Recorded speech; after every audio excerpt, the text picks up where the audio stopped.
In 1559, guests climbed these stairs for one reason. It looks like a defensive lookout, but inside, it was a secret Tudor hideaway for expensive sweetmeats and wine. Looking back out from the tower, the true scale of the estate comes into view. Melford Hall is a masterpiece of Elizabethan architecture, standing proudly in the Suffolk countryside for nearly 5 centuries. Up close, the craftsmanship of the 1550s hand-moulded red brick is incredible.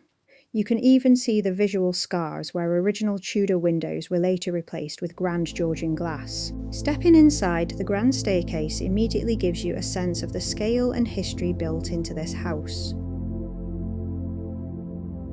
Just off the hall lies the spectacular Regency Library.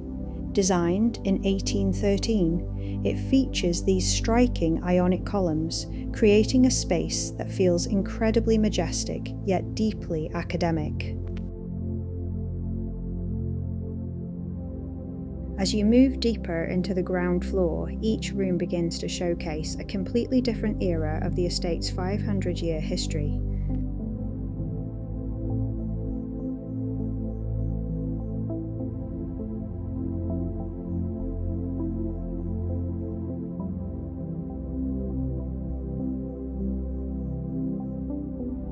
Moving upstairs, we come to a space with a fascinating hidden history.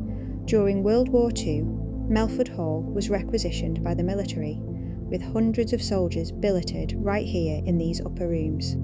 Conservators recently found a hidden time capsule of cigarette packets, ration tokens, and original transit tickets left behind by the troops.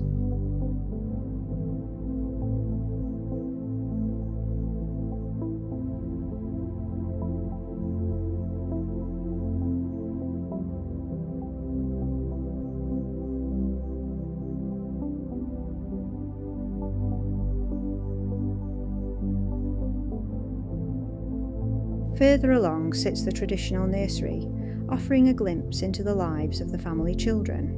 Right nearby, a modern bathroom installed by Sir Richard and Lady Hyde Parker reminds us that Melford Hall remained a real, lived-in family home well into the modern era. To the bedroom where Beatrix Potter stayed during her frequent visits to her cousins. We find this vibrant yellow octagonal room nestled right inside the house's historic corner turret, and it's here where you can see the original Jemima Puddle-Duck doll she gifted to the family children. She used this sunlit space to house her travelling menagerie of live rabbits and mice, using them as live models for her sketches. Moving deeper into the upper corridors, past relics of the estate's domestic history, the hallways lead us toward the most sacred space in the house. Steeped in quiet reverence, the family chapel houses an incredible centrepiece, a rare ivory statuette of the Virgin Mary, captured as war booty from a Spanish galleon ship back in 1762 by a Hyde Parker naval ancestor.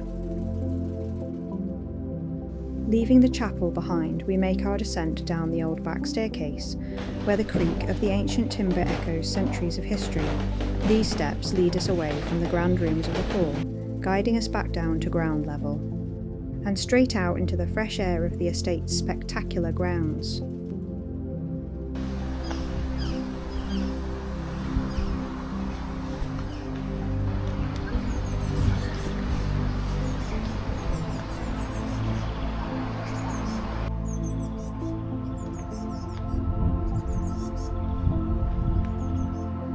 If you enjoyed this walk around the hall and gardens, please consider subscribing for more historic tours.